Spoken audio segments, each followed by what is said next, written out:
Everybody wants to be Hollywood. The fame, the vanity, the glitz, the stories. One day I'd become a great big star. You know, like the Big Dipper. And maybe one day you can visit my condo on a big hill, you know, like 90210.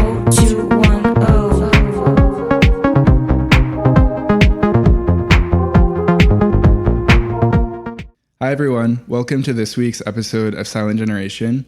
You just heard the song Madame Hollywood by Felix the Housecat featuring Miss Kitten, which is one of my all-time favorite songs from the Electroclash genre. Electroclash is a musical genre that was most popular from 1999 to 2005, and it is primarily characterized as being a 50-50 mixture of electronic and rock music that was heavily influenced by the 1980s. Unlike prior electronic genres, singing, dancing, and stage performance were common amongst Electroclash musicians who wanted to channel the theatricality and sex appeal of 80s rock stars. To help discuss and explore the genre, we're joined this week by Maya, also known as her DJ name Mayalabae, a Chicago native who is now a DJ in Montreal, who Joseph is going to introduce. All right. So Maya, how do you and Nathan know each other? We met in high school. I don't exactly recall the day that we met, but I think we had mutual friends. Julia, you know. Yeah, we were both friends with all the swimmers. Oh. Were You you were a on swimmer? the diving team. Yeah, I was a swimmer. Yeah, I was a diver. Oh, yeah. Yeah, that makes sense. Interesting. I feel like famously swimmers are always like a very like Very culty. Very culty. Yeah, that's the term I was looking for there. Like a very tight knit group, like Yeah, big they're hooked insider on chlorine. outsider. They're hooked on what? Chlorine. Oh yeah, I think the chlorine And changes oxygen their brain deprivation, chemistry. yes. no, exactly. There's always those like stories of them like shaving their heads for competition or dyeing Oh, their yeah, that hair, was a all that thing. stuff. Yeah, can't really say much being a rugby player, but yeah. So how did you end up in Montreal? So I moved there for school. I went to study renewable resource management at McGill. Ended up working and finding friends and making a life for myself there. So if you're making a life in Montreal, I assume you speak French. I do Right. speak French. Yeah. Did you learn that in high school or? No, I learned it here in Chicago. Actually, I had French neighbors growing up, and I wanted to become their friend and asked my parents if I could learn French. Weirdly, as like a 7-year-old, and so then they sent me to the Alliance Française, and I would learn French on Saturdays. I'd be in like Wait, the French school up in class. Ravenswood? It's on Dearborn, I believe. It's downtown. Yeah, it's like a French institute connected to the consulate, I think. Yeah, I've always said I'm gonna like take Spanish classes at the Instituto Cervantes. Exactly. That Yeah, one of those places. Yeah, same. It's like a semi-governmental organization that Exactly. should teach you languages probably better than anyone else. Yeah, we watch French movies and stuff like that. And then I did take French in high school. And Wait, but at the Institute, would you have to do French classes Saturdays, Polish school on Sundays?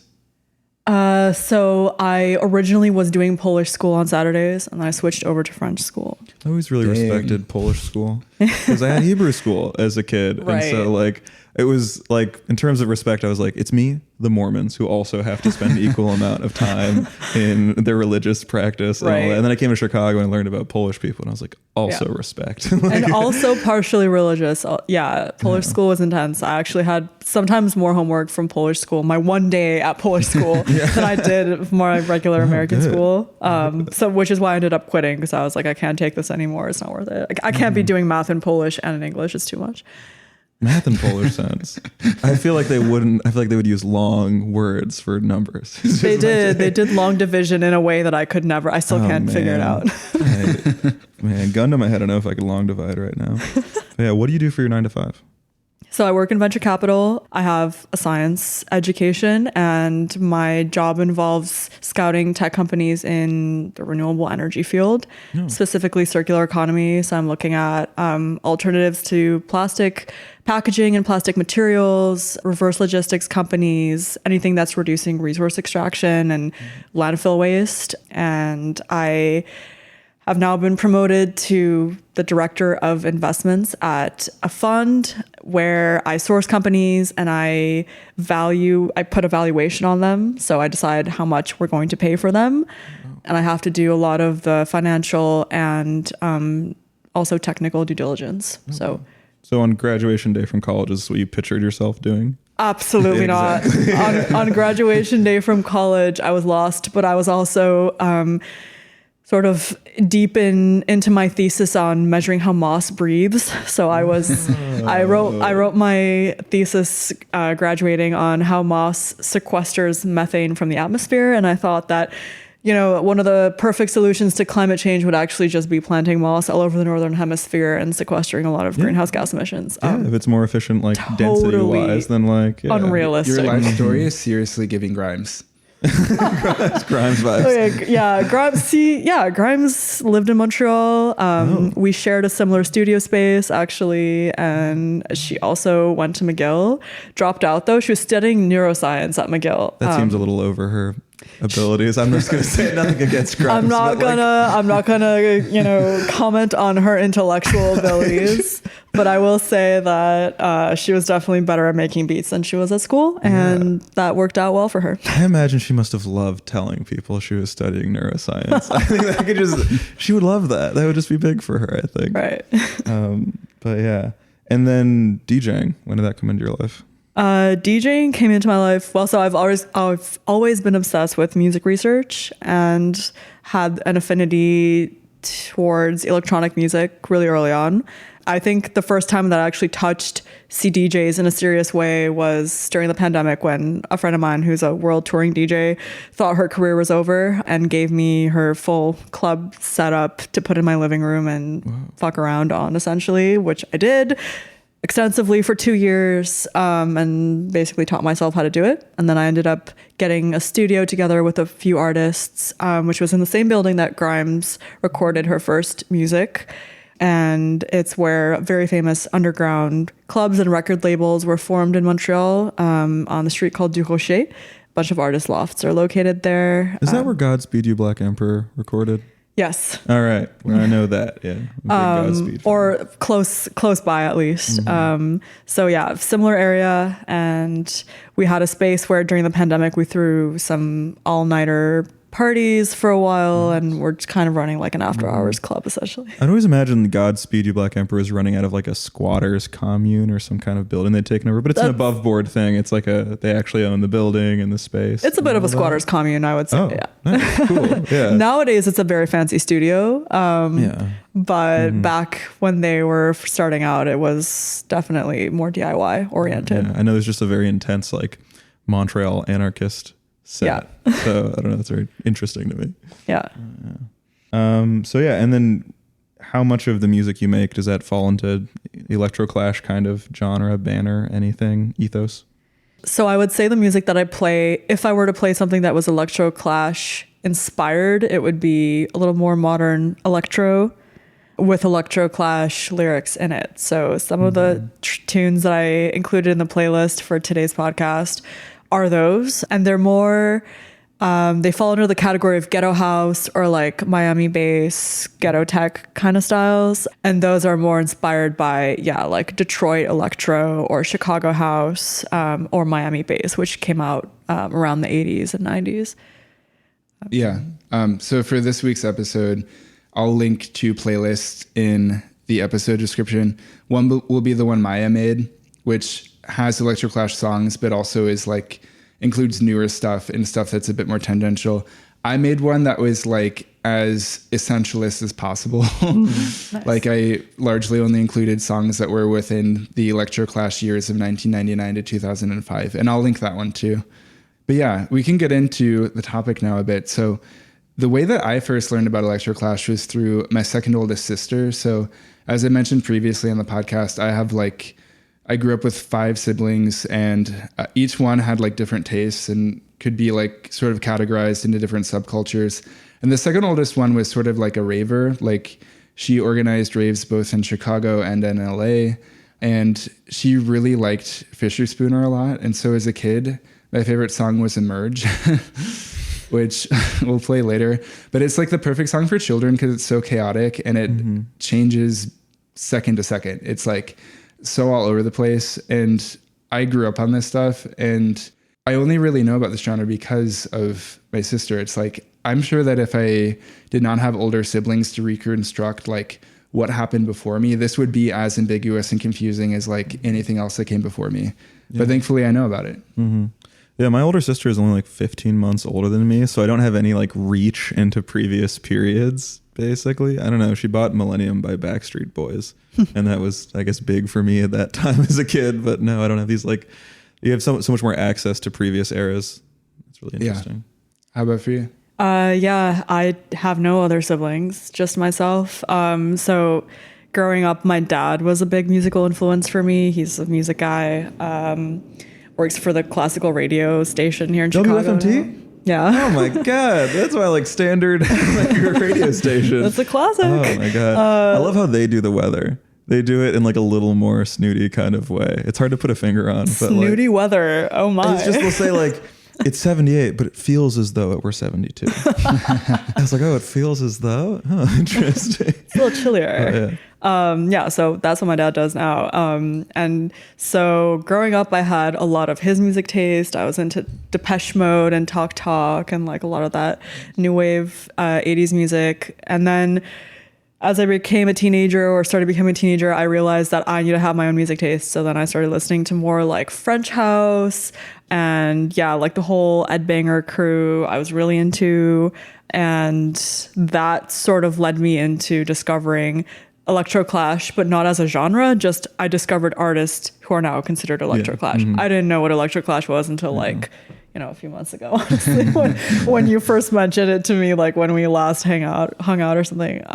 Wait, really? That was the first time you heard the term? I didn't know the term beforehand, honestly. I just knew the genre, and I guess I realized that was a thing, like people yelling in various languages over like a slamming electro beat was a thing, and I thought it was cool in high school. Like I listened to a lot of Yell and artists like that, and of course Peaches. But yeah, up until recently, I didn't put those people into one single category, and I didn't realize the legacy that had on music later on, honestly. Yeah, I think indie sleaze as a term has been popularized and really, really caught on. And indie sleaze, we'll get to this later, Electroclash can be categorized as part of that. So it makes sense that that's a bit more well known as a term. But I want our listeners to actually get a sense of like what Electroclash music is like. So now we're going to play 4 songs that I think best characterize the genre and are some of my favorites. And the first one we're going to start out with is Silver Screen by Felix the Housecat. So the intro song, Madame Hollywood, was also by him. Both of these tracks have vocals by Miss Kitten. She's pretty prolific amongst many Electroclash producers and DJs. She would provide vocals for them. And she's actually going to be the artwork for this episode. I found this really hot pick of her. She's hot. Interested to see what your idea of a hot pick of a woman is. Yeah. But yeah, she'll be the artwork, but we'll play it now.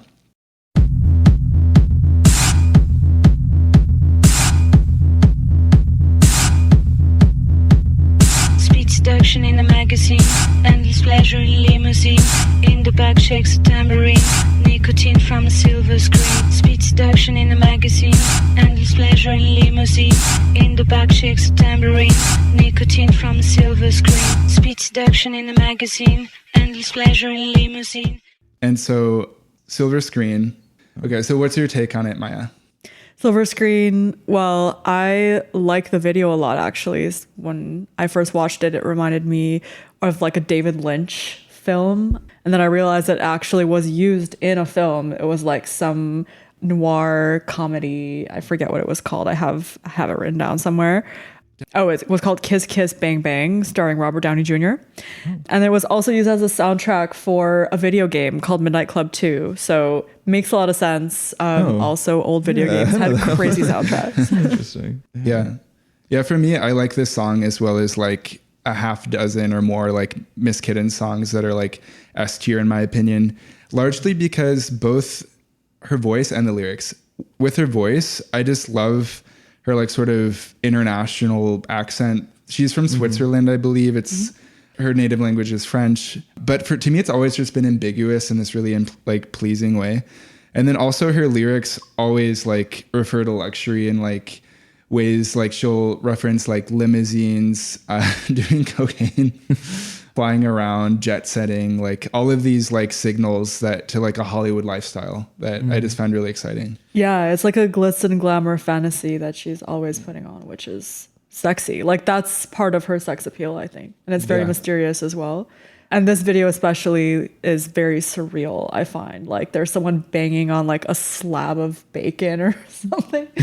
Yeah, it's very weird, but I think she's kind of the epitome of this style of music that's an escape from reality, essentially. I'm always a big fan of the like implaceable European accent in singers. I always like Nico, you know, who did work with the Velvet Underground. I guess her real name is Krista Paget. But yeah, like her solo work is also, I just think, super interesting. I think there's like with English language songs, like there's a different angle that people come from when they don't like grow up with it as their first language. People have tried to like understand this with ABBA and stuff, or ABBA. What's the right way to say that? I think ABBA. ABBA, yeah. But like their choices in lyrics are just things that a first language like English speaker would never choose. Like even something like a dancing queen, like the participle of that sentence, dancing, is a gerund, which is like not a typical way that you would like construct that. I think it's like it's an uncanny kind of thing of like maybe we figured out every song, like first language English speakers have like figured out every song. We need someone to come at it from a different angle, essentially. Yeah, this reminds me of something one of our friends said at some point, where language, when it's not written, is more poetic. And we live in a world where like we're taught like formal English, accents are disappearing, slang is hard to come by. It's like anything that breaks from like the hegemonic way of speaking English is immediately poetic. And so one of the ways that can happen is just if someone's not a native speaker and it just sounds more beautiful. Maybe that also helps explain why the Swedes are known for writing the greatest hits in pop music. in pop like music, Max Martin has written the most hits in pop ever. Yeah, you need an outsider. I think that's basically the thing, yeah. I was reading there was like a period where, I forget what like post-punk band this was, but they would say like no Scandinavian producers on it. Like it was a point of pride in the early 2000s to not be working with Scandinavians because they were just too good. It was like saying you weren't using steroids in the Olympics or something. It's like, no, we're not going to do it. Yeah. And then the next song we're going to play is 17 by Ladytron.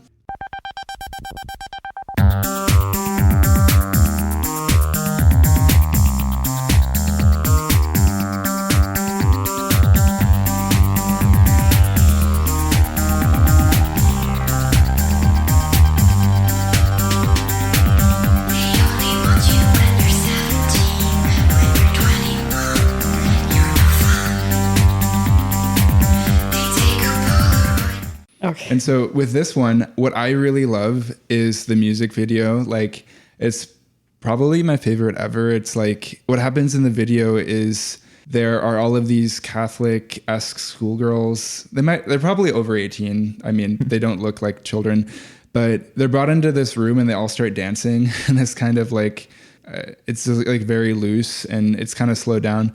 And then girls get pulled out of the room one by one. And the lyrics are about how like, when you're 17, everyone wants you and they take a Polaroid and then they let you go once you're like older. And it's very eerie. But towards the end, when it's just like one single girl dancing and you can just tell she's like in her own head, it's always just very eerie and I get like chills. I don't know. There's something, just about the very like washed out video. This was such like a style of music video in the early 2000s where you'd have like a gray enforced world, like this video an asylum / a school / a prison. Weirdly like retro futurist dystopian vibes. 1984 type of 100%. stuff. Yeah. I think the aesthetics of the video could maybe be categorized as Gen X soft club. I think that's the term, right? What? I've never heard that term. No, Nathan, you gotta give. No, what does it it's mean? like sort of Y2K but toned down. It's just like when things are very cool, like cool toned. That aesthetic from that time period.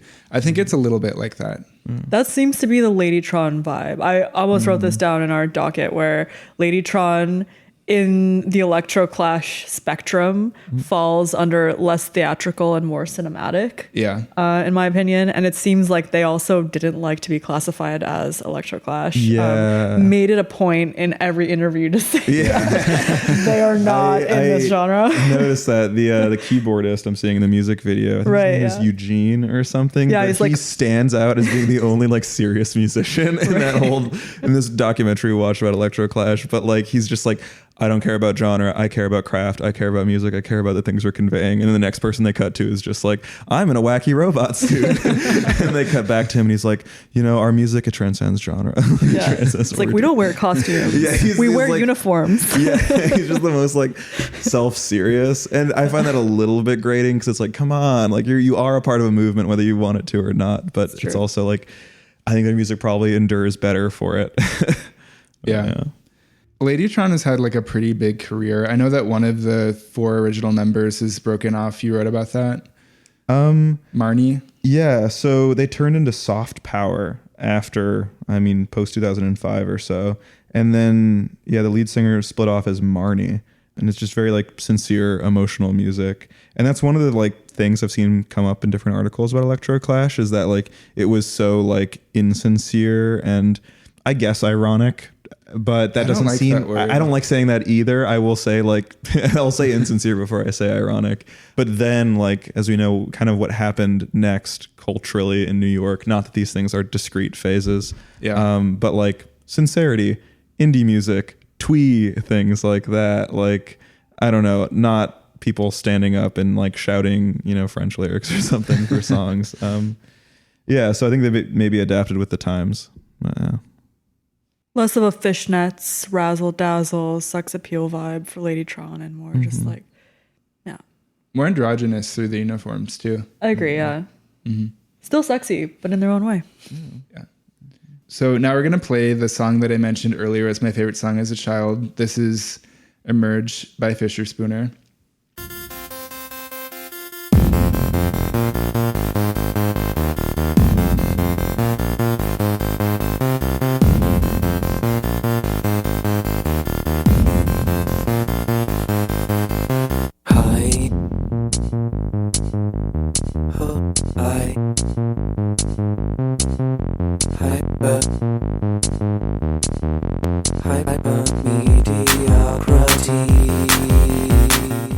And so, as I've already mentioned, like his music is very sporadic.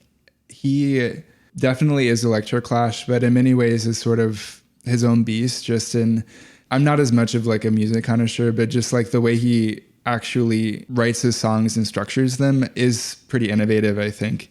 But another fun fact about him was that he went to my school, SAIC. And so he definitely approached his music from more of like an art angle. And because he is probably the most famous musician to come out of SAIC, he was invited back to do a visiting artists program lecture. And I didn't get to do this, but our guest last week, Peter, aka Droom, also an SAIC student, got to go to this talk that Fischerspooner did. And it was a hot mess. So he showed pictures of him dressed as a monkey, borderline blackface. It was pretty bad. And then also showed screenshots from Grindr of other people. And the whole audience saw, like, it was pretty graphic. And the whole time Peter was like seated pretty close to where the deans were, like the undergraduate dean and the graduate dean. And they were all like laughing uncontrollably, but in an uncomfortable way. Sounds like hell.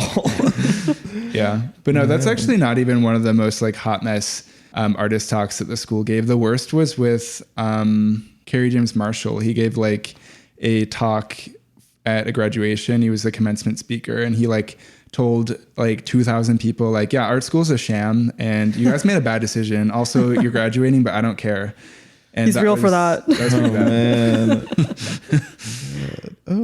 Oh, that's who Kerry James Marshall is. Yeah. No, that's, I don't know. That has to come with the territory, though, of art school graduation. Like, would anyone be happy if it was just very buttoned down and like normal and like, you guys are going on to great careers? Like, no, you know what you signed up for? You're going into like the meat grinder of like succeeding in art, basically. Yeah, you're going into librarianship. yes. Yeah.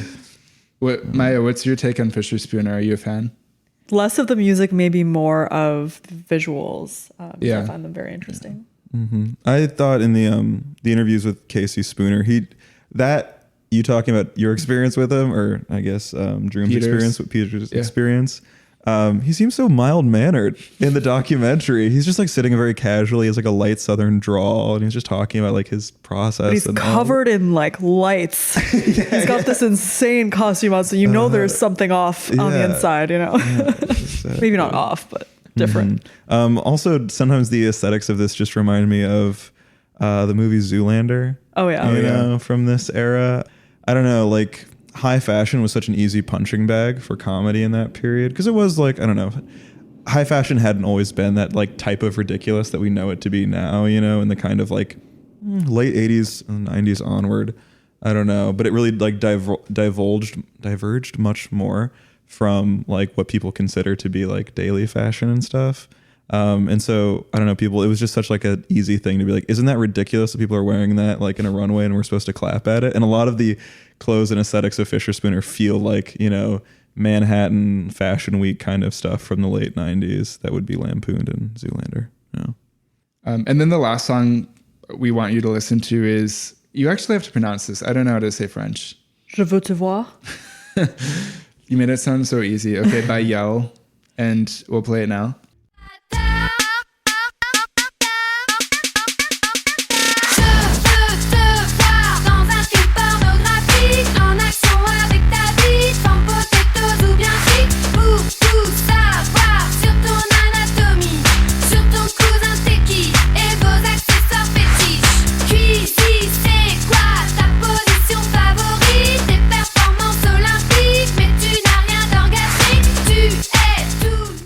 And so I mostly included this song for your take as a native French speaker because I don't even know what the lyrics are about. So the lyrics are very sexual. Je veux te voir means I want to see you. And then she goes on to see, I want to see you in a porno film and in action with your... Yeah. And it's basically... I feel like the word porno itself is Electroclash. Yeah, porno. The O on the end of it is sounds almost like a synonym. Yeah, it's her just saying very sexually explicit things to someone who, I don't know, maybe she has a crush on or something. A hot guy. A hot person. And yeah, you mentioned that it reminded you of the French exchange student era at our high school, which is so true because it was a bit of an era. Yeah, it was an era because it lasted like 3 years, maybe, at least for me. I went my first year of high school, and it like changed the air of the hallways. Like suddenly there were these hot people who were well dressed and were like definitely not virgins, and everyone was just like obsessed with them. Everyone was trying to sleep with them or just like have them be noticed by them, or that you know, would like destroy me. Yeah, essentially, because like I would just be like, I feel like you already have enough hangups over like, oh my god, like I'm going through puberty, I'm becoming an adult, and all this thing, and you just see someone who's like mastered it essentially, right? Because these, I mean, they came and they had like taken philosophy classes in their pre-college school, and they all smoked cigarettes and knew how to roll them by hand. Like it was just like our jaws had dropped. It's so funny because this is also like in a school that is generally pretty cool. Like your school was like artsy. I don't know if it was cool, but it was like at least more cultured it had a and bohemian stuff. flavor. Yeah, liberal. So I worked at a summer camp in Wisconsin, and there were people from Northside there, actually, and there's just people from Chicago generally, and you could always tell the people from Chicago versus the people from Chicago suburbs, and then beneath them culturally people from Wisconsin, and then beneath them people from northern Wisconsin. There was a hierarchy, right? But yeah, and so for even the top of this hierarchy to just get blown out of the water by some French people is, definitely felt blown out of the water. Yeah, they were hot. So Je veux te voir was a song that, definitely encapsulated that era because we were just kind of slapped in the face by people who had the sexual experience that maybe a lot of us didn't yet. Interesting. Yeah. And then honorable mention, we would have played F the Pain Away by Peaches, but we're G-rated here. No, there's some swearing on our podcast, but I don't know what it would take for us to get like rated explicit by Spotify. Who does that? Someone would have to listen to us, right? I don't know. I'm sure AI does it nowadays. It might just be self-reported because I had to self-report. I have to I could change it. So, but I'm not. We're not explicit. No, yeah, we'd lose. But yeah, F the Pain Away by Peaches is such a good song, and I feel she actually like sort of most embraced the Electroclash label. Although all these people are, in retrospect, clear as day, they all were. but she embraced it more at the time. And like, that is probably the most famous song to come out of Electroclash. I agree. She had the aesthetic and she also had the ethos of it down packed and still does. And I think out of all the interviews that I read about Electroclash, she was the best at describing kind of the legacy that it had on culture, on music. And I learned recently that she had worked or toured with MIA. Like MIA was filming some kind of like on tour video of Peaches before she even became a musician, and then That's discovered like one of those overlaps that you're like, what? It's Yeah, but like it kind of mammoths makes live at the same sense. time as the Great Pyramids or something. Right. Also Feist and Peaches too. That's a They were really roommates. random. They were roommates in Toronto. I also found this out recently because Peaches is Canadian. So yeah. Yeah. I'm sure that 8% of our audience from Canada is really excited that we have a Canadian on the pod. Yeah, big first Hey, Canadian. I'm not a real Canadian, but I do live there. Enthusiastic transplant Canadian. Yeah. Yes. Maybe, I think. No, I'm so curious as to like who our random listeners are, because we're only like 1/6 of our audience is from Illinois. So it's not like we're that big yet, but Wait, what's our most far-flung country? we had someone from Mongolia this week. Whoa. Mongolia? Yeah. Hell yeah. Hell They're yeah. gonna love my throat singing. Represent. love my Mongolian throat singing that I can do. It'd be funny if we were able to see like what episode they listened to. Yeah. To watch it was like mid 2000s prep or something. It's Like so they needed to cool. learn about Abercrombie and Fitch. Man, we got a listener in Ulaanbaatar. That's in Mongolia, right? Yeah. Nice. Ooh, landed it. Yeah. But yeah, so would we put Peaches at like, if there's a spectrum in terms of self-serious artists, is like Ladytron on one end of like, we're a real artist, we're not a part of a movement, and then Peaches is like, I am fully a part of a movement, I am just Peaches is here to be silly. Yeah. She I think said it's it herself. selfish to be Ladytron, to be like, oh no, we want to outlive this movement and all that. Like, no, you have to burn hard and bright. Right. like Don't Peaches. take the fun away from music. Yeah. Like it's supposed to be a good time. Yeah. So now we'll get into Electroclash history and origin. As part of this, we're going to be talking quite a lot about a documentary called Clash of Cultures, Rise of the New Electro, which is a free documentary. It's available on archive.org. It's going to be linked in the show notes. Highly recommend it. But before we get into that, you just wrote a little bit about like where the word Electroclash comes from. Yeah, so it seems like most people who were actually in it were calling it electro at the time, I would say. And then people talk about like Chicago electro and like Detroit electro. Yeah. And then this guy, Larry T, was the one who coined Electroclash, and he hosted like the Electroclash Music Festival in 2001. I noticed like, oh, 2001, New York City, like that's 9/11. And if it's a music festival, it's probably A in lot the of summer. things happen before September. Yeah, no, exactly. And so this is a music festival, so it must have been in summer Yeah. before that. And it's just so like strange to think of how that like fits into like our sense of how that year went. But yeah, and then just one little thing about him is that like he used to work for RuPaul, and then kind of after 2001 and stuff, he ended up working for Perez Hilton, which I think is just such a rough downgrade. Like I'm not a huge fan of RuPaul or anything, but like come on, like Perez Yeah. Hilton, like It's like having a purse thrown at you to having a cell phone thrown at you. Yeah. Yeah, well, maybe I'll add to that. There was a Dutch producer released what's deemed the first Electroclash track called Space Invaders Smoking Grass in 1997. That sort of fetishized 80s new wave music. And then afterwards, a year after that, actually, Miss Kitten and the Hackers released some of their famous hits on a label called International DJ Gigolos, which was started by a German producer called DJ Hell, and he's also credited often with the origin of the genre's sound.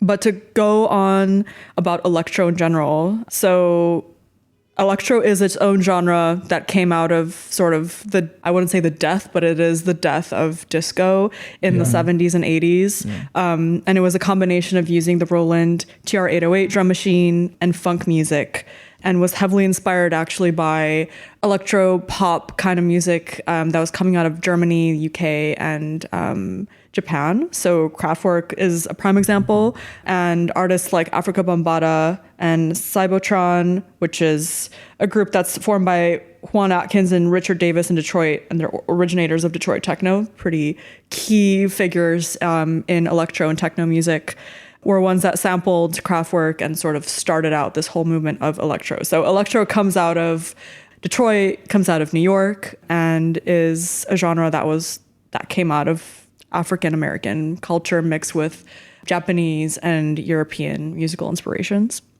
And maybe to just sort of give an overview of what electro is, classic drum patterns have a syncopated kick drum and a snare and a clap that are accenting the backbeat of the breakbeat.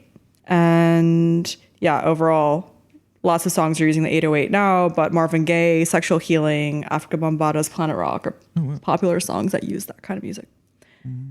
Cool.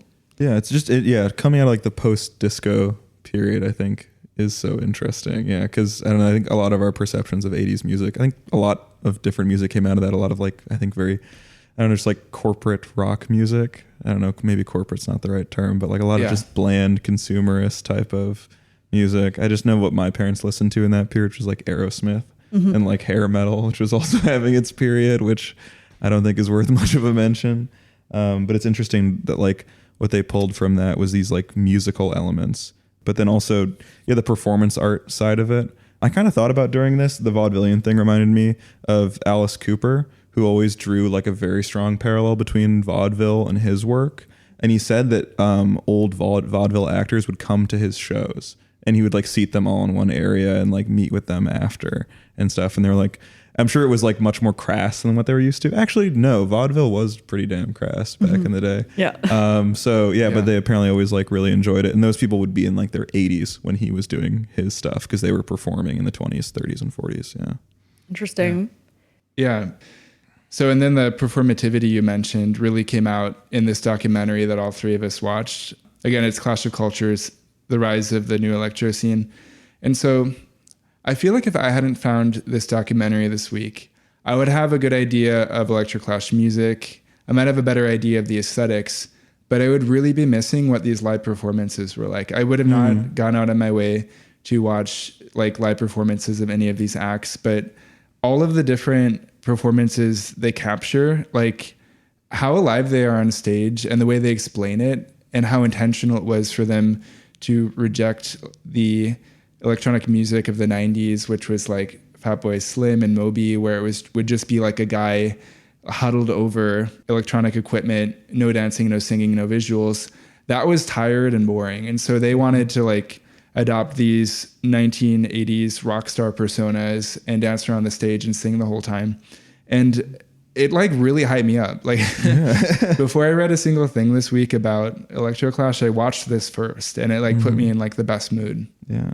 Yeah, this also ties in with a huge shift in electronic music, especially in the DJ scene, where back in the 90s, DJs weren't the focus of attention when you went to a rave. Like the DJ booth was usually hidden behind lights or sort of tucked away in a corner, and the focus was the music and the crowd, the dancers.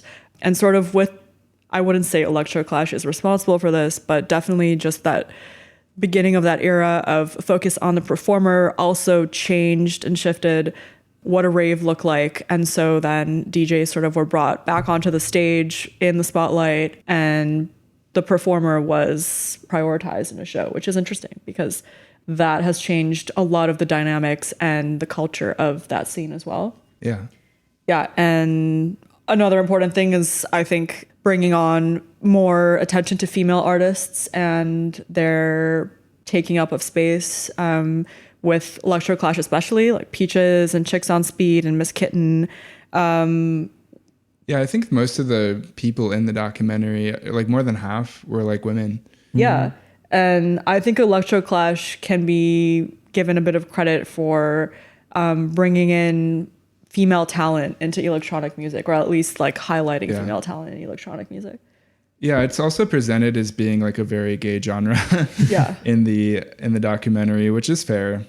But this documentary, which came out in 2002, they like talk in the beginning right away about how like this was sort of the first opportunity for like gay men and gay culture to sort of like come together again and reorient itself and do something again, because there was a whole generation that was wiped out due to the AIDS crisis, and not that much happened in the 90s. There just weren't enough people to have a large-scale underground movement like this. Mm-hmm. Yeah, definitely. Yeah, and emphasis on the underground part. I think a lot of the benefits of Electroclash were that it was very DIY. Performances were DIY, and also just like the utilization of like a singular drum machine. Peaches just used like an MC505 groove box and was the drummer, was the bassist, was, you know, all of the musicians in her one woman band, and was able to create incredible music all by herself. And that accessibility lent itself to more people being able to become performers. Yeah, one act in the documentary that I had no familiarity with was Avenue D. There were actually a couple in this that like I'd never heard of because this was their 15 minutes of fame. Like you can't find like their music online for a couple of them. Like Avenue D is sort of one of them, not quite. The ones that are like really was their 15 minutes of fame are like Cream Blush, Hungry Wives. Like I'd never heard of them, and I can't really find much on them. But yeah, with Avenue D, they were like really funny. They were like, were they the ones who said like, we're from Miami, so we're sluts? Yeah. Those ones, yeah. Yeah, because of Miami bass. Yeah. They came from that culture. Yeah, half the documentary they're wearing bread bags as shirts, like the plastic bread bags like Wonder Bread. And so you can see nipple. But yeah, they play this song from them that's just called Slut. Nice. And it's a pretty fun one. There's a resurgence of that. There's someone out of Berlin called Miss Bashful who writes music that's like that, basically. One title is Slut Commandments. Another one is Hard Being Hot. I included some of those in the playlist for tonight as well. I saw an artist called Miss Twink USA. Oh, yeah, there's someone like that. But I feel like is in that tradition. Yeah. That's the slut era. It's back.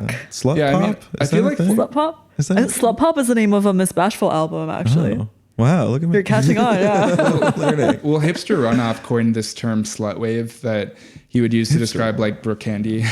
Oh, nice. But no, I was thinking Kim Petras when you were mentioning that newer one for a second. The song XXX by her, I love it. Yeah. Are you sure Erotica is back? Like, yeah, all that.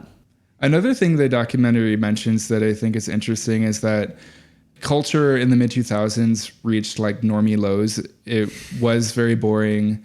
I like remember that as a kid. But the people in the documentary were very aware of that too.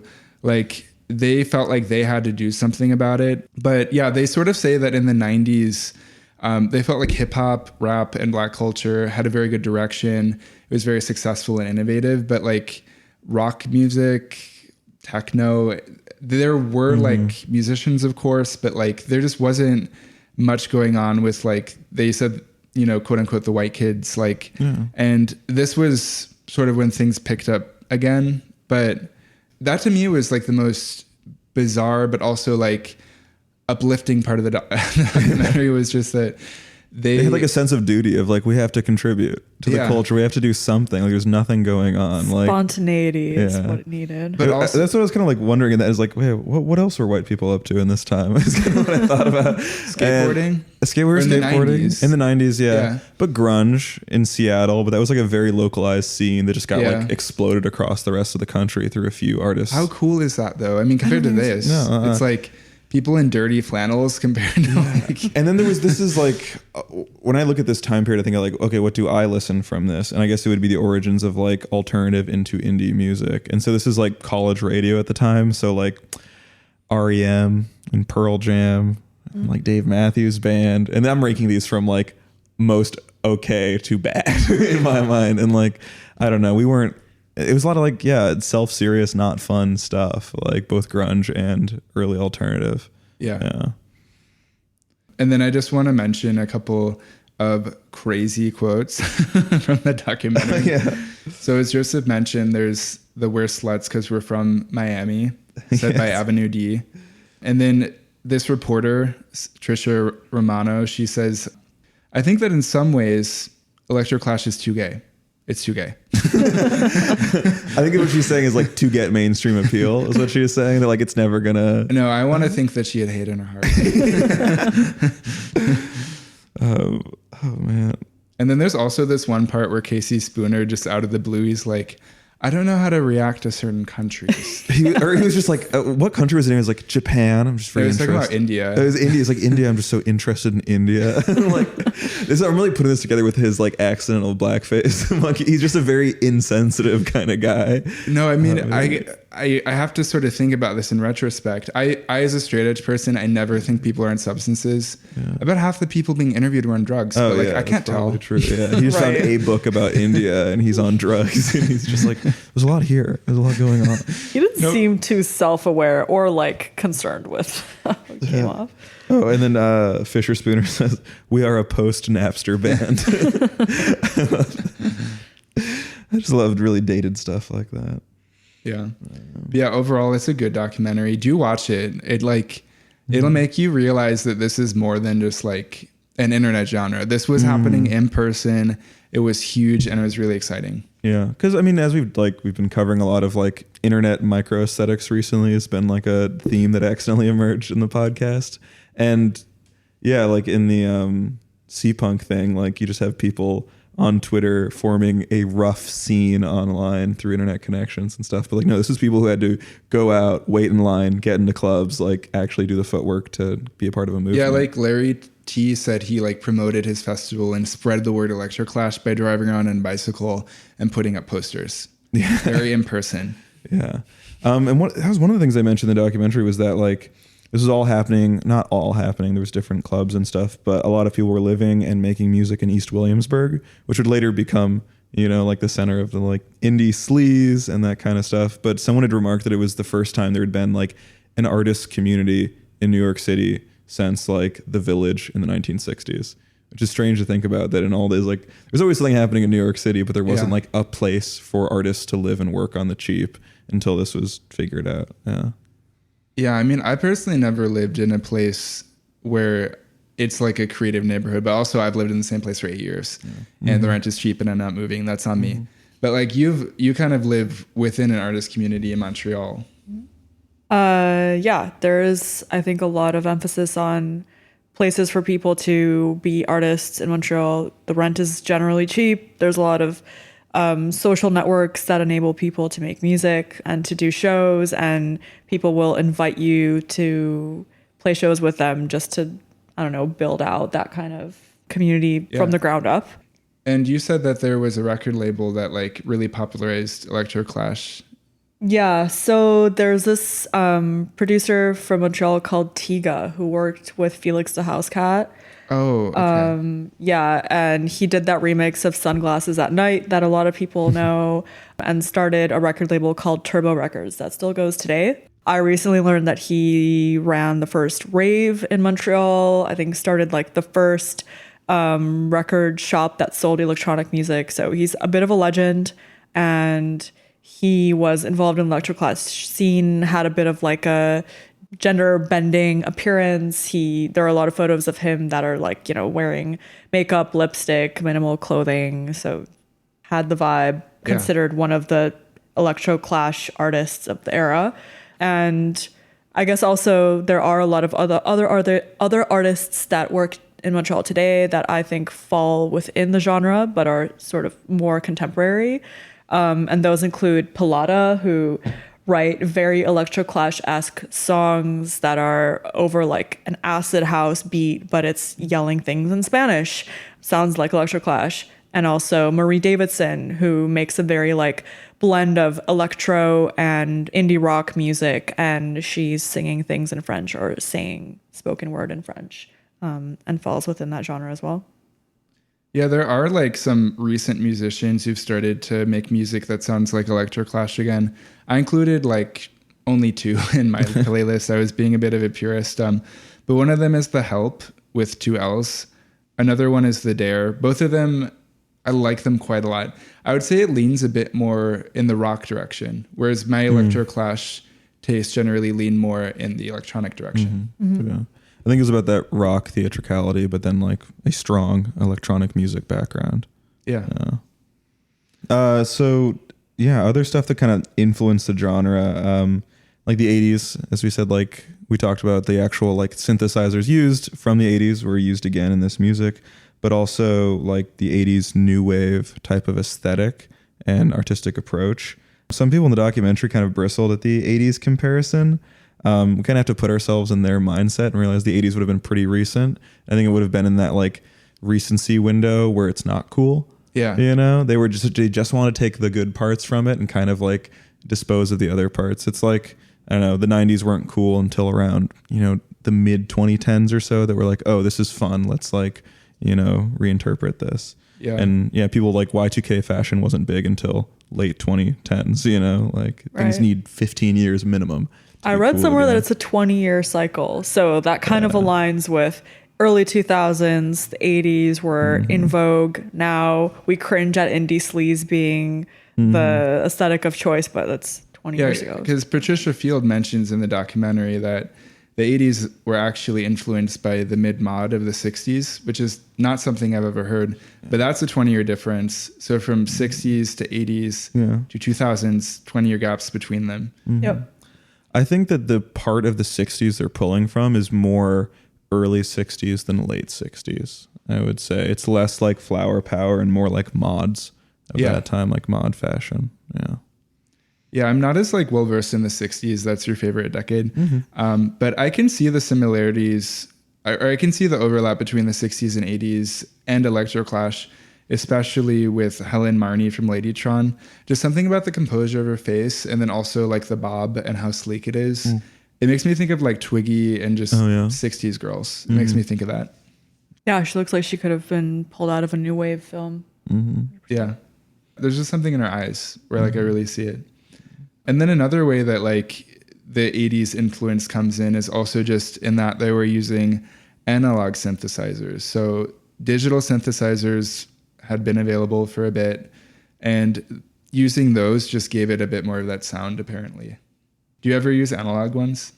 I do have a few analog synthesizers, but they don't hit hard enough for my taste. So I like the intuitiveness of messing around with that and like programming a beat. But to be honest, if I were to release music, I don't think it would ever be made on analog synths. Yeah, I can see how like, I don't even know how they work, but I've heard tracks where I've heard electronic tracks like friends or acquaintances have made where it just sounds like someone's just like pushing stuff back and forth. And that's what I imagine they're doing is like they have an analog synth. You can hear the physical pushing of buttons. I'm like, this just sounds lazy. Kind of is, yeah. Yeah. Another reason though that they mentioned in the documentary that like people were making the claim that like Electroclash was ripping off the 80s to a degree was they were saying that that was like a wrong comparison, because part of the reason they were interpreting that way was because Electroclash music was electronic, but it had a song structure. It wasn't a 9-minute long acid house track. It wasn't just a loop. And so the fact that there were like things like a chorus or like those other, I don't even know anything about music, but those like sort of things that composers and writers use to like compose songs. It's like they had those things. And so the last time people had combined traditional song structures with synthesizers was the 80s. So it's like, oh, sounds like that thing I heard in 1989. And that's sort of where that was coming from to a degree. Yeah, plus the actual sounds were very similar. They might have just been used in a bit of a different way. So yeah. And then you wrote about Electro Maya. I did, yeah. So I mentioned this a little bit previously, but yeah, like cowbells, claves, closed hi-hats, hand claps, all those sounds that come out of like an 808. You hear them in 80s new wave, you hear them in electro, and obviously in Electroclash as well. And now with like kids, I call them kids, but they're honestly only a few years older than us. But yeah, like Gen Z bands, like what are they called? I forget. But anyway, like newer groups of artists that are sort of like considered the Gen Z revival of Crystal Castles. Snow Strippers. We did a Crystal Castles episode. Yeah. So. Okay. So Snow Strippers. That's the name I was looking for. They come from Detroit, and they are like the now more politically correct Crystal Castles because of all the problems. Yeah. For now. How long can they last? But they're also, you know, you'd say they are super influenced by Electroclash and indie sleaze. sleaze, but they're the more heteronormative version of that because Yeah. it is. I don't know if they're a couple, but it is a guy and a girl, and they don't seem to be very queer. So whatever, it doesn't matter. That's fine.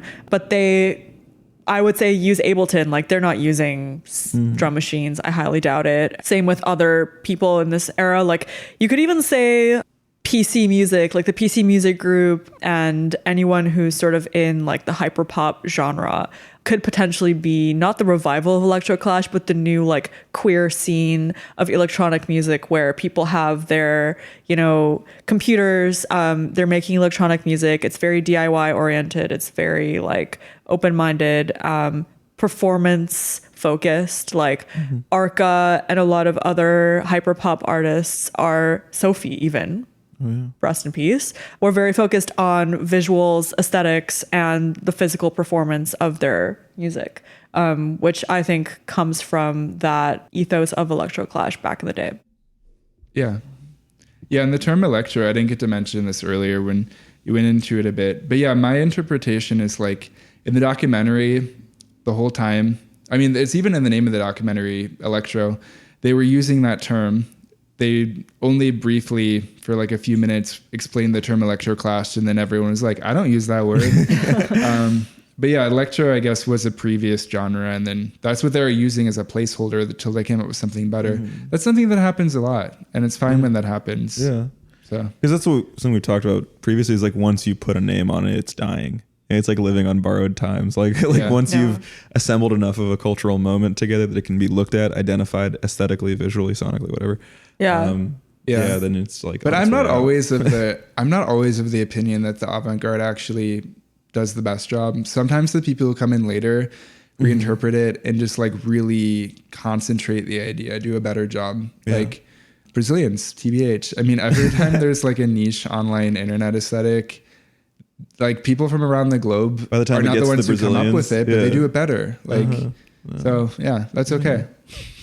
Yeah. Someone in the documentary we all watched mentioned that Electroclash was just a term that Larry T invented to market his festival. Which I could believe, honestly. But it's useful. Yeah, it's useful in retrospect. Marketing tools are useful. Yeah.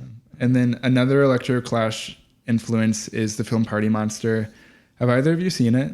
No, I was thinking I was between watching that and watching what's it called, the Liquid other Sky. One. Yeah, and I didn't watch either. Yeah, but do either of you have any familiarity? It's got Macaulay Culkin in it. I feel like I just always know stuff he's in. Yeah. Speaking of, isn't it crazy that he did Baby with Brenda Song? Yeah, that blows my mind. Let's London Tipton, man. He says. It's like, what do they talk about? His trauma of being a child star so young. Yeah. But anyway, the film Party Monster came out in 2003. It's like a cult film. So my second oldest sister, the one who threw raves, this was like everything to her. It was like, I was not allowed to watch it as a kid, but I listened to the soundtrack all the time. A lot of these songs on my like playlist I'm posting in the show notes, a good amount of them, like maybe a half dozen, are from that movie. But the other half dozen that were on the soundtrack that I'm not including only because they're not on Spotify. There's a couple of songs like Get Happy and Money, Success, Fame, Glamour. Those to me are like S tier songs. I love them and they're very Electroclash, but like they're not on Spotify. You'll have to go to YouTube for those. But yeah, this film has the guy from Home Alone, Macaulay Culkin, and it's a film about like this thing that actually happened where in the late 80s, early 90s, the person who created and founded the Club Kid movement, Michael Alig, he ended up killing someone by like injecting Drano into their bloodstream. And so this movie, like, I was glad when I finally saw it to get to see it, but like, I always hate when a movie is campy and then in the first half and then the second half they learn a lesson and it gets serious and it's like less fun. It's like that Mean Girls 2 is like that, where no, I want her to be catty the whole time. Yeah. I don't want them to learn lessons. What it reminds me of is, so back when movies followed the Hays Code, which was like the moral code, that was, what's the story? It was made up by Catholics, promoted by Protestants, and enforced by Jews. That's what they said about it, where like it was this very stringent moral code, and one of the things they required of movies is that like the villain has to get their comeuppance in the end. So these very like good movies in the 40s and 50s will have this very shoehorned in scene in the end where like the anti-hero or the villain or something has to like sit in court and get like accused and found guilty for his crimes. It's just very like moralizing. Yeah, That's hilarious. but in this movie, that's like literally what happened, is that he did kill someone and get caught for it. Yeah. It's worth watching again. I think it's a little bit overhyped, but the soundtrack is just like amazing. And the best scene in the movie is the scene where there's this character called Tina who's being played by Marilyn Manson in drag, and Tina is driving she's driving like not a monster truck. What do you call it? A semi truck. And it's been like pimped out to be like hot pink. And then there's all these like ravers in the back of the truck, and they're all in like high heels and stilettos. And so she's on ecstasy driving them around, and they're all like sliding back and forth. And then she's just like party on the truck. That sounds like a dream. She'll watch this. Yeah. That's awesome. But yeah, that was a big influence. So that's not something brought up by the documentary, but just knowing my sister, her being an Electroclash fan, her organizing raves, this was like so big back then. And then I don't really, I don't want to introduce the next one too, but it turns out I'm the only one that watched it as well. Okay, so the fourth and final like sort of external influence outside of Electroclash we're covering is the film Liquid Sky from 1982. It's also a cult film that covers like a club scene, but this one is not based in reality. It's not a biography or documentary to any degree. It's about like these club kids addicted to heroin, where like aliens start stealing their orgasms. It's like the main reason to watch it though is just for the looks. Like their outfits are amazing. They're like new wave, but to like this literally clownish degree, because like the soundtrack sounds like circus music, and then they're all wearing like full faces of like almost clown makeup the whole movie. Do read the synopsis though. There are things that plenty of people would not want to see. But yeah, I feel like you see this influence the most in like Fischerspooner's music videos, like Sweetness and Emerge. He definitely fit that look more than anyone else. Next up are main characteristics and themes of Electroclash music. Those include talking, not rapping over a beat, usually in ambiguous, maybe exotic accents. Oftentimes they sound French or German, maybe they're Brazilian. If you think about a group, Bando de Role, there were some like baile funk groups back in the early 2000s that had a bit of an Electroclash vibe as well. And yeah, I guess a question that we were asking ourselves was, were the 2000s the first time when people started to regard themselves as being international? Maybe it's more about the luxury and the excess and sort of the fantasy that these artists were selling, which was kind of being like a Hollywood jet setter star, and people were riding in limousines and they were sipping champagne and being hot and sexy international superstars on the beach. I think Miss Kitten would like sing about like being on the beach in the south of France and someone bringing her cigarettes and stuff like that. Sounds like the life I want to lead. You know what just popped in my head though is Ibiza from the 90s. Ibiza. Yes. And I feel like that is the same thing that these people went for, like exotic locales, drugs, money. Yeah. So. But maybe like made a little bit more fun. At least, yeah, I guess Miss Kitten probably would have partied in Ibiza if she went out somewhere in Europe clubbing. But a lot of the Electroclash artists, I think, were a little bit more like DIY focused, like, wearing bread bags as t-shirts, or like in Miss Kitten's case, wearing just like leather hot pants and fishnets and basically being like half naked with like, I don't know, your tits out. Wasn't as luxurious and glamorous, but that was part of the vibe. Mm-hmm. Yeah, even though these musicians were flamboyant, the standard at the time was so low. You did not have to be Lady Gaga, which we'll get to later. Yeah. Like, you didn't have to be at that level. Like, Peaches looked really exciting every scene in the documentary, but like, She was just wearing like a pink cowboy hat. It's not that. Like, Not that zany. Yeah. I compare that to nowadays of just like the arms race of how crazy like female performance performances need to be. Plus, her music wasn't very sophisticated either. Like, it was pretty simple, bare, and she was just like saying crazy shit over a really hard beat, which I guess maybe the simplicity of it also just made it a little more exciting. yeah, for me, lo-fi music's always appealed to me. Yeah. Like Tune Yards. Have either of you ever heard her? Oh yeah. Yep. I love her Thought of stuff. them in a bit.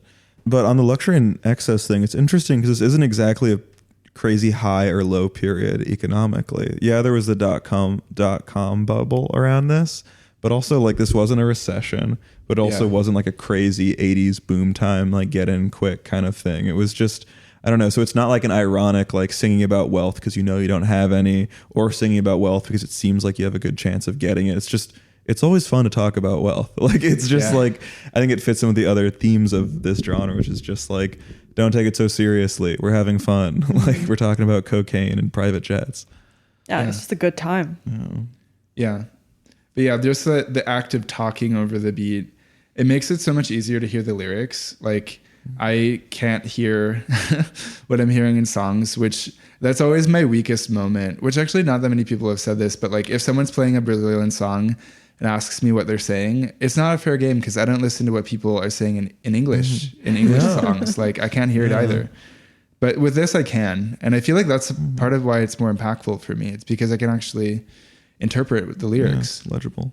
Yeah, plus when things are said over and over again very slowly, like Euro Trash Girl has been ingrained in my mind ever since I Trash first heard it. Girl. It's so good. I know that song's addictive, but it's not even that good. It's I don't like exactly, it. but that's not the good, it's thing. just Like addictive. it's just repeated very slowly, and you remember it. That's Lana Del Rey's spell too. That's how she like does it. Not actually that good. Yeah. Yeah. And then the other like characteristic, yeah, I guess this doesn't come out too much, but homicidal undertones, there is like I see occasionally, that. Yeah. there's occasionally like allusions to violence, which you really don't see with other like purely electronic music genres. Maybe also comes down to that like international luxurious fantasy, which could also just be like a crime spree thriller fantasy as well. Yeah. Like I could totally see Miss Kitten running down the streets of Berlin or Paris with a gun and wearing like a leather trench coat and stilettos and just like off to kill someone. I don't know. Oh my gosh, if AI enables people to cheaply make an Electroclash thriller like that, oh my gosh, man. that would do like Generate investors. Yeah. Or a video game. The new Grand Theft Auto. Yeah. So yeah, being as this musical scene took place 1999 and 2005, like what happens, you know, during this and then after this is like what we now call indie sleaze. And then also musically like Bloghouse was emerging at this period too. So like, what do you guys think is the kind of like interplay between that? Yeah, so I think that indie sleaze is more of an umbrella term. So I would say that indie sleaze, a main component of it was the idea of the scene. That's where you get all of these photographs with direct flash photography of like, you know, people where you're like, I think they're a celebrity, but I have no idea who that is. Because like everyone at the parties looks cool in pretty much an egalitarian way. And so this idea of the scene fits Electroclash in it as well as Bloghouse. But on Discord, someone had explained to me that like, you know, Electroclash uses analog synths and then Bloghouse uses digital synths. And so you can differentiate the difference where like Bloghouse music sounds a bit more clean. I actually I came into this episode, you know, with a pretty much as good as it gets with Electroclash. Like we are in the top 1% of the 1% now of like the people who understand this genre. But yeah, I can look at a Bloghouse playlist and like get the vibe or the idea, but like I'm not as knowledgeable about it. About Bloghouse as a genre in general. You know, I'm sort of like you where I didn't know about it until like a week ago. Oh, okay. I think I came upon Electroclash through Bloghouse, and Bloghouse, in my view, was like what came after Electroclash and was sort of happened to come about through like French house And the Ed Banger crew, I think, is kind of the best example of what that would sound like. It's like Thomas Bangalter and Daft Punk and Justice and Mr. Oizo and DJ Mehdi and all these people who are making like electro, but like a lot harder and a lot cleaner sounding, maybe. And maybe also like not analog synthesizer based. So a lot of that stuff, like, that's what I listened to in high school out of like Kitsune compilations. And it seemed to be, yeah, what was playing at like Pitchfork Music Festival every summer, you know, like I'd go to see like Hot Chip and LCD Sound System and groups like that. And Crystal Castles, I think, falls in that perfectly. Yeah. Yeah. But yeah, I've heard Princess Superstar's Perfect, either like the original version or some kind of remix of it so many times because it went viral on TikTok recently. I think it was because of Saltburn, or maybe people just like sort of happened to rediscover it along that same time. And Snow Strippers and this artist called Cobra are sort of emanating that era of Crystal Castles and Aisha Erotica, where there's either like Crystal Castles, that's Bloghouse, right? Or like Witch House. I don't know. I can't tell anymore. I've always viewed them as not being classifiable. It's partly just because they so successfully, they have video game-esque music with goth aesthetics. It's just so disorienting that like I've never been able to place them with anyone else. Okay, fair enough. They have their own thing going on. Their aesthetic is 100% making a comeback now with like a lot of artists like the Snow Strippers emanating that. And overall, like the vibe of smudged eyeliner and oversized graphic t-shirts like hanging off the shoulder and leg warmers and like pleasers or stripper heels are what kids are wearing to raves these days. Are leg warmers even fun to wear? Are they fun to wear? Do they feel good? I think they feel good. As someone who's wearing long rugby socks today during the game, they help. I think that like long, like, I don't know, covering your calves is good. As long as they're not scratchy, I think they elongate your shoe very nicely. So anyway, I'm a fan of leg warmers. But either way, I think a lot of people in our generation, so people who were born in like the late 90s, are kind of questioning the resurgence of this aesthetic. And as we talked about, it's been more or less 20 years. So it makes sense that the kids are bringing it back. Yeah. But the questions still come back. Like, is it the comeback of post-pandemic partying?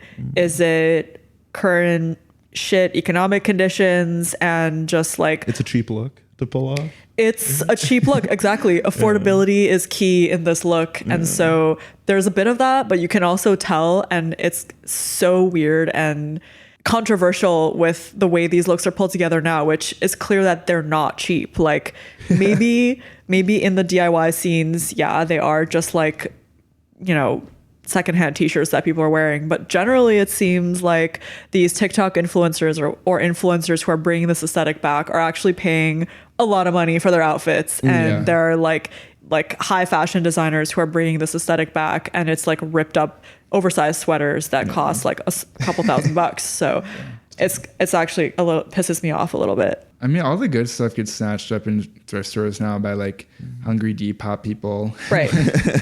and sold for like way too much online, resold. So affordability might be a thing, but maybe not in our era. And then nihilism in response to the state of the world. I would hope people are angry again and hope that pop culture is reflecting that angry vibe. But it's hard to tell sometimes. And I don't want to use the word ironic again, but it feels like kids these days maybe are bringing this aesthetic back, but not necessarily with the right political undertones that we would hope they have, or that they had in the past. So hedonistic and horny are words that I would use to describe this vibe, distinctly unrefined, but somehow still very curated, maybe not ironic, It's but hard to misunderstood. pin down like, you know, the original aesthetic and then the reinterpretation of it. Because it's like the original aesthetic was formed out of reaction to its world around it, the politics of the time, living in New York at the time, the economy and all those things. And then when you just try and resample the aesthetic, like you're never going to have that context. But through the choice to resample the aesthetic, I feel like it's it's I think we're kind of reaching for a world that we wish we had in some ways. Like if we grab the aesthetic, maybe we'll get the world they had as well, which I don't look back to that world with any fondness. The start of the Iraq war, like all that stuff. Like it's not like we're doing any better. Yeah, it's true. In state of times, you know, maybe even worse, to be honest. So it's kind of weird to see that understanding of the roots of that aesthetic isn't necessarily aligned with what you see people putting out. Yeah, and it's like with clothing, you can like it simply for the form, but the function is what gives it meaning. And like, I oftentimes just see people where I'm like, you spend your whole day inside, and your outfit does not match your like poor posture. And like I'm not convinced by this like aesthetic you're trying to pull off. Yeah. And so even with Electroclash, it's like anyone can party, but like if you're not and you're trying to look like this, it's not gonna be the same. Like you just don't have the energy for it.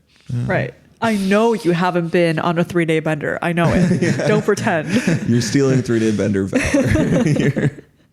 Yeah. And then I wanted to bring up Lady Gaga again. So while Lady Gaga's music is not Electroclash, think about her in the very beginning. Like how she looked sort of 80s in a David Bowie way to a degree. She'd wear fishnet tights, like, and she pretty directly, like, if interviews and like, she'll regularly state that she was very much inspired by like the idea of the rock star, and she's trying to be that.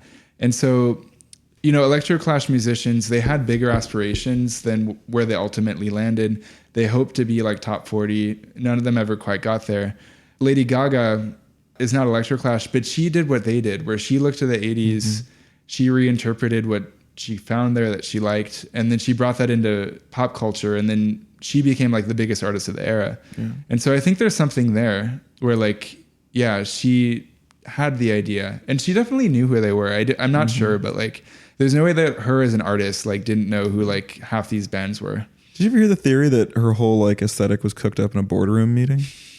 Did you ever hear this? I forget where I heard this originally, and it's. I would hope not. But it's possible. No, but someone's just like, yeah, like she was, because she does have work from before that where she was like a very sincere like indie singer, and then someone tried to trace on. There was some meeting at like her record group and all that, and a whole bunch of guys got together. It was like, all right, this is what we think the market needs right now. We're seeing a need that's not there, but that's so I don't know. I don't want to believe that. Well, I want to believe in artists.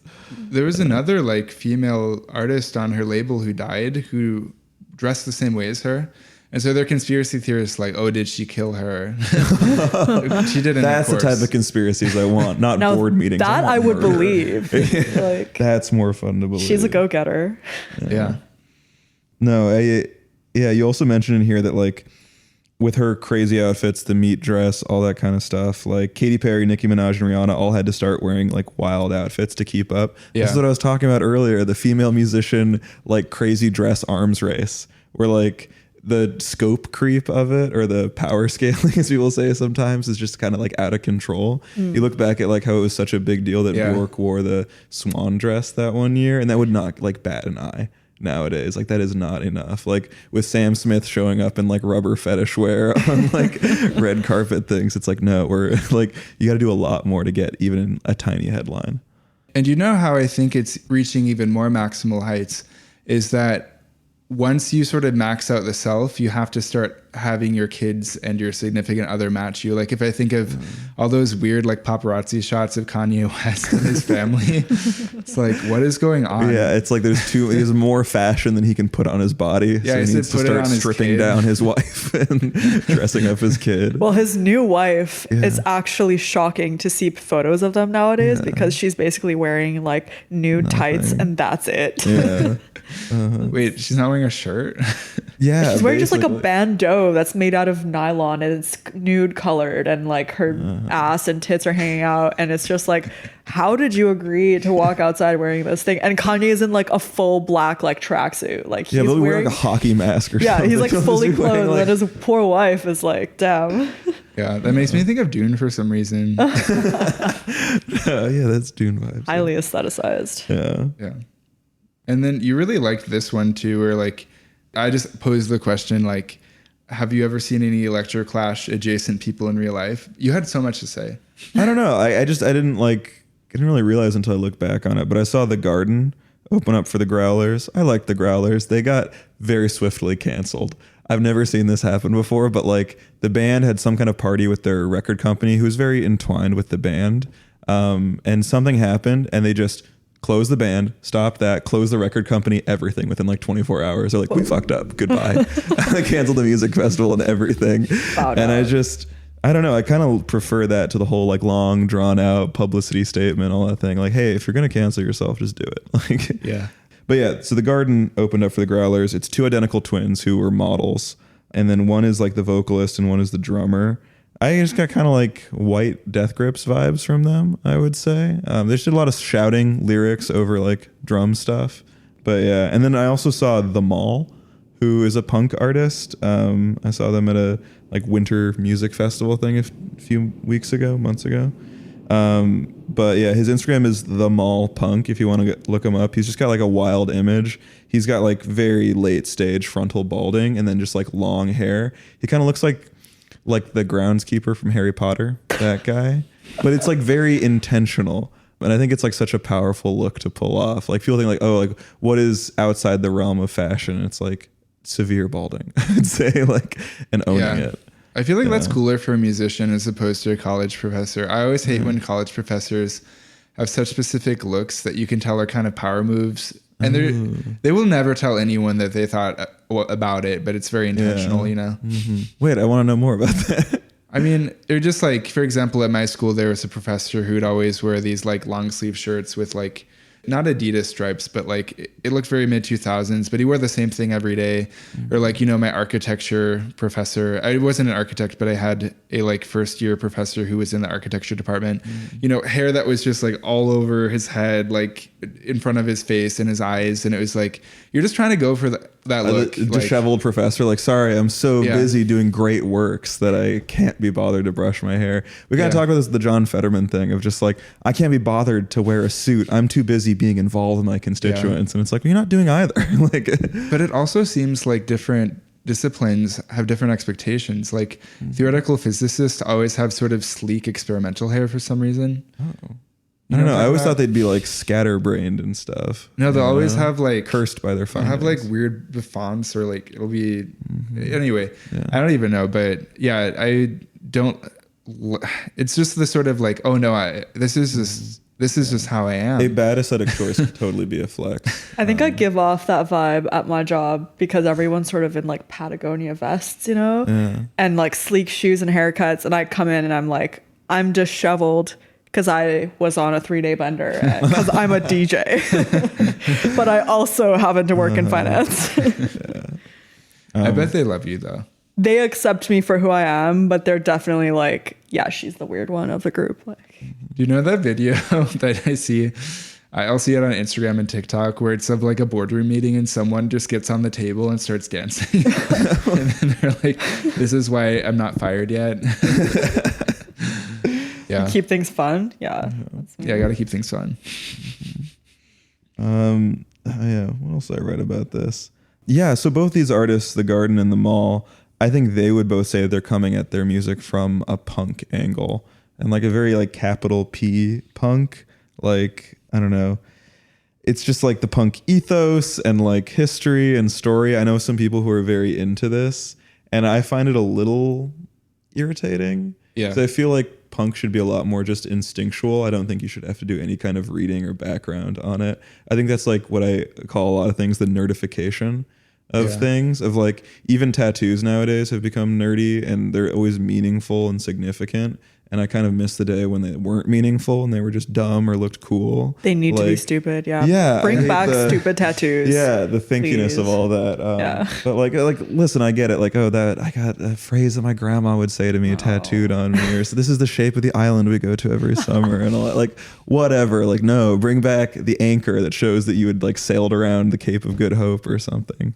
I have a teddy bear holding a flower, and I got that when I was depressed during the pandemic. It has no meaning at all. That's a tattoo. That's a good tattoo. Exactly. Yeah.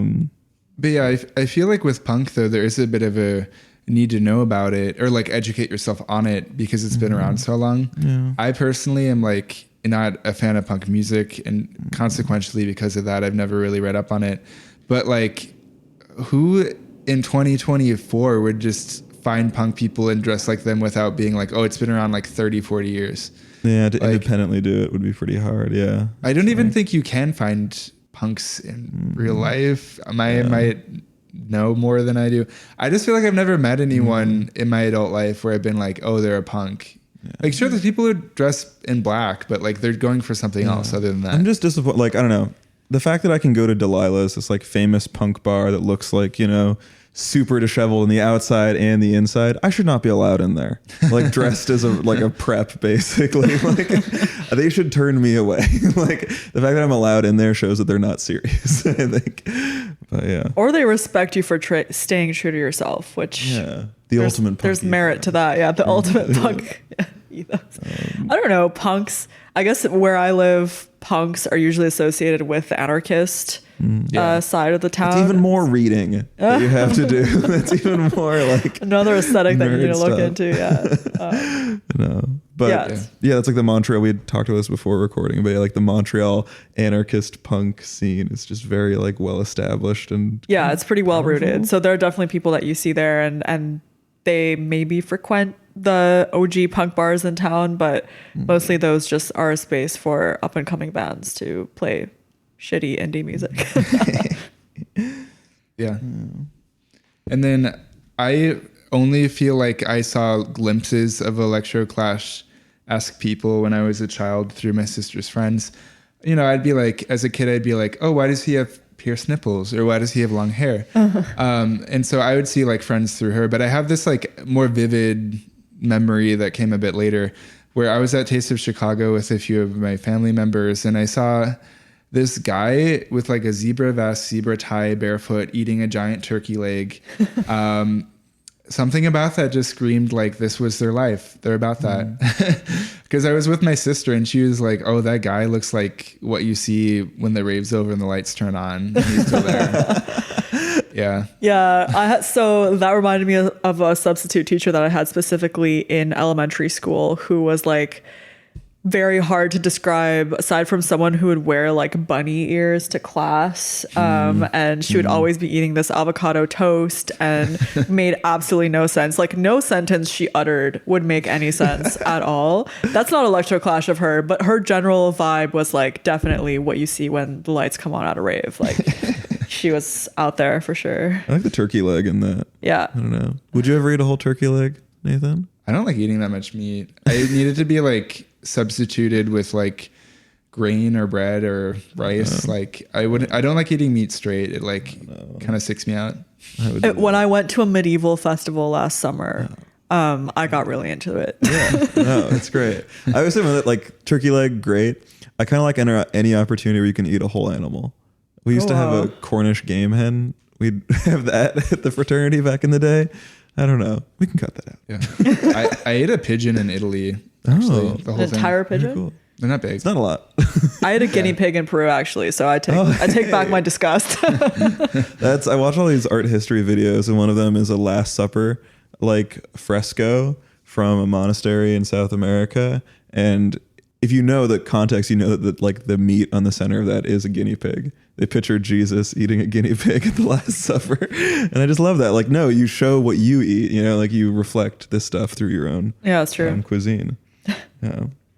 But all right, we should probably talk about like the kind of the end of Electroclash over here. You did your Google Trends analysis on it. Yeah, so I like to just look at like internet trends for things like this. And so Google Trends, like the very first year you can pull up data is 2004.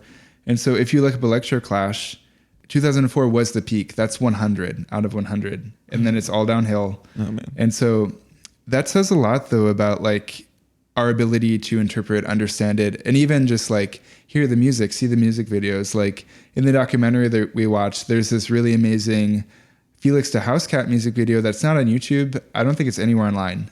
But it's like just such a good music video. I wish I could watch it. And so when I was in library school, I took a class in digital preservation, which you might I initially thought was just like what flash drives, but actually it's a very technical skill that like you can get trained in the field of librarianship, where like the migration of file types from different formats and like choosing what formats are the least likely to become obsolete, or if they do become obsolete, you know, have like ASCII or other information that's like easier to decode in the worst case scenario that you lose the ability to decode the files. Like there's a lot you have to think about with this stuff. And so because this was popular between 1999 and 2004, like a lot of this stuff was on blogs that no longer exist. The music videos that were uploaded to YouTube are very low quality. They're still cool to see, but like I wish we had the real like 1080p videos to watch. And so, yeah, that really impacts the ability for this genre to become popular again, or even to just be understood again, because like a fraction of it's online. I'm sure if like it came a bit later, we'd be able to find more of it online. Yeah. It seems like we found a few articles about Electroclash, and one of them was like a Vice like oral history of Electroclash, and that's like one of the few subject matters I trust Vice to like be able to cover. Basically, is just like something that is supposed to be kind of like biased and inaccurate. It's an oral history, you know. It's just like a person telling their interpretation of a scene that they were in. So I think it'd be interesting to have more of those. In a lot of the music videos, if you look in the comments, it will be people who were like in New York during this period, and they'll like kind of wax poetic about it. So I feel like we should find those YouTube commenters and like, I don't know, log their like experiences of the scene, because it will be harder and harder as time goes on. Yeah, I personally watched the documentary 3 times. Once with Peter, aka Droom, once with my sister, the second oldest one, who I mentioned throughout the episode, and then I watched it last night with my friend Kanan. And with my sister, she brought up a few points just randomly. One of the ones was just that like oftentimes the way these people became famous was very hit or miss, where like there'd be a concert and like people who had access to like, or who were part of the music industry or had access to recording booths would be like, that was great. Do you want to come with me right now to go record that song? And then they go and they try to recreate it in the studio, and like it would just be a mess, and it would be like hit or miss. And so the way these people became famous was like, it was very spur of the moment. Another thing she brought up was just that they were on drugs. I would not have been able to tell.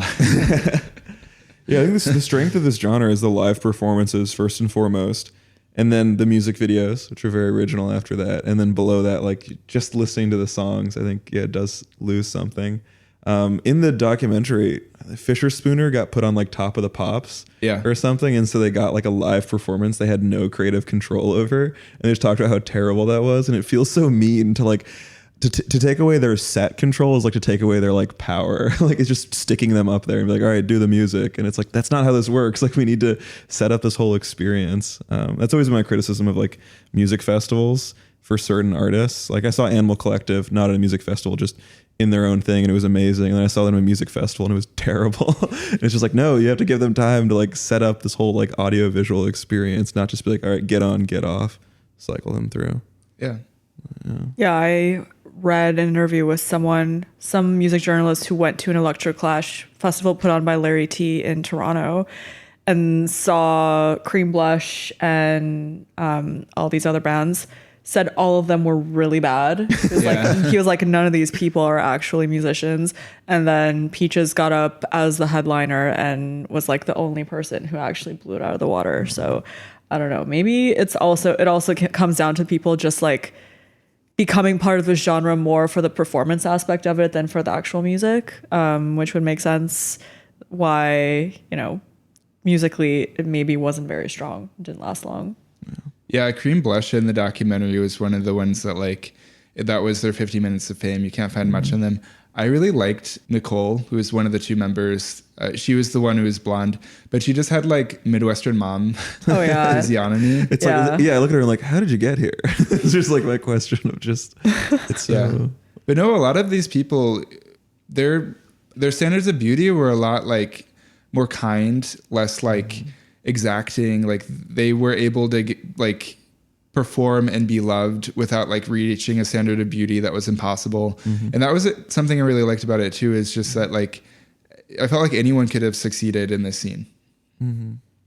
But yeah, and then for just like final takeaways, I guess like my biggest one, as I mentioned before, was just that like they were just so aware that this was like the time period they lived in was a bit boring and they could do something about it and change it. But that awareness to me is just very impressive. As someone who's now weekly analyzing culture largely in the past, I don't think we've done anything that was that like future focused or like of the moment. I mean, we've coined terms like logo prep, like we've coined slogans like legalize slums. But I don't feel like I'm not the type actually to really be able to, I have the ability to analyze culture, but that sort of like 2 steps ahead thing is just like very hard for me to do. Yeah. I don't know. Any kind of futurism is always interesting to me. I remember visiting this, like built in the 1960s, these indoor glass domes in Milwaukee where it's like a, like what's it called? A conservatory on the inside. Yeah. So it's all these plants, but it was clearly like so deteriorated on the inside. And like all the informational stuff was from the 60s and like falling out of repair. But it was this like 60s look towards the future that never happened. And I'm always interested in the idea of like a future denied, basically. Yeah. But I always thought that like the most interesting creative work must come out of these like kind of times of turmoil. I think it's not true. I think a good bit of malaise can generate a lot of, I don't know, content and just interest. But yeah. I don't trust anyone who says they can predict trends, honestly. I think these things happen organically. There's no way you're going to know. But yeah, I really liked the DIY aspect of Electroclash.